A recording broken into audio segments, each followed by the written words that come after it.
Do you ever notice in certain social situations that your autistic child seems more on edge or having a harder time adjusting than normal? Or maybe it's when you have to go and separate from your child, they have a really hard time letting you leave. Well, a lot of times kids who have autism also struggle with anxiety, and it's often hard to differentiate whether it's one or two. So in today's video, I want to talk about ways you can tell if your autistic child also is struggling with anxiety. If you're new to my channel, hi, my name is Melinda, and on my channel, I like to make videos talking about parenting and all things autism. If this sounds like something of interest to you, then please consider subscribing to my channel. So what exactly is anxiety? Well, according to the dictionary, it's a feeling of worry, nervousness, or unease, typically about an imminent event or something with an uncertain outcome. Think about that for a second. Uncertain outcome. That is the opposite of what an autistic child can deal with. Typically, children with autism need something that is known. They don't do well in situations where they don't know what is coming next, or where it's something unexpected or something that breaks their routine. So if you have something that's unexpected, or something where they don't know what's going to happen next, then it makes sense how a child can have anxiety and also have autism. So how do we identify if our child has just autism or it's autism with anxiety?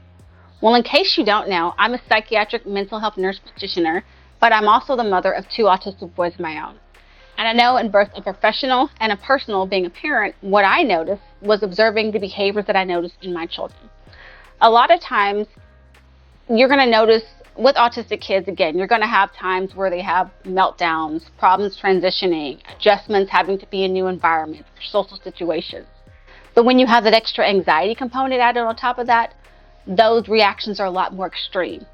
So say, for example, something is coming up normally, and I would tell my kids, hey, we have a trip in a week. We're going to be going to, say, grandparents' house or out of town, and constantly being reminded. They're constantly asking me questions. I'm having to constantly reassure them, hey, remember, it's then. When you get closer to the time of the trip coming, even as the trip is arriving, a lot more questions. My kids need more reassurance just to be able to make it through the day and not be so worried about it. I'm constantly being brought back to the conversation of the trip, or when's it coming up, or when is it here? Is it still this day?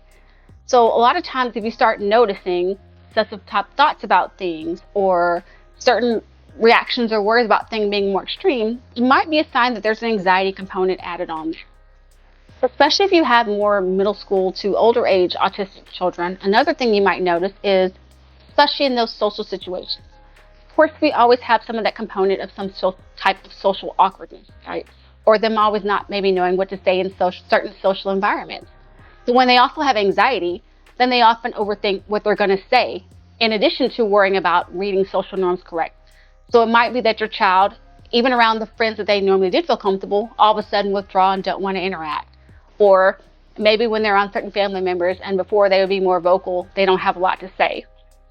Another thing of interest to note, a lot of people don't realize is, in kids, especially younger kids, anxiety presents itself as irritability. So if you're noting your autistic child having a whole lot of meltdowns, very small things setting them off, and it doesn't seem like anything that seems more out of norm than what it used to be before, or maybe you just always had constant meltdowns and you're like, man, why is this autism journey so hard for me? It could be because your child is dealing with something more than just a typical autism, that they, again, have that anxiety component that is not being addressed. And like I mentioned, irritability is a child's way of trying to let you know that something is wrong. I'm frustrated with what's going on, but I don't know how to let you know what's frustrating me. So instead, I scream, I yell, I fall, I have a meltdown, I act crazy. That's their way of trying to tell you something is stressing me, but I don't know how to articulate. I don't know how to tell you what's stressing me, so I'm just letting you know something is off in my life. And again, add on that, top of that, the fact of I'm feeling overstimulated in my environment, or I don't understand what's going on, or maybe I'm in a new situation I don't understand. And it can be a lot for an autistic child.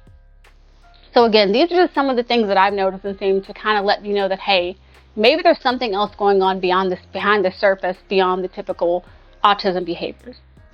So if I suspect, hey, or if I just kind of want to know, is it just autism, or could it be autism with anxiety? What do I need to do? What do you suggest that I do? I always say go with your gut.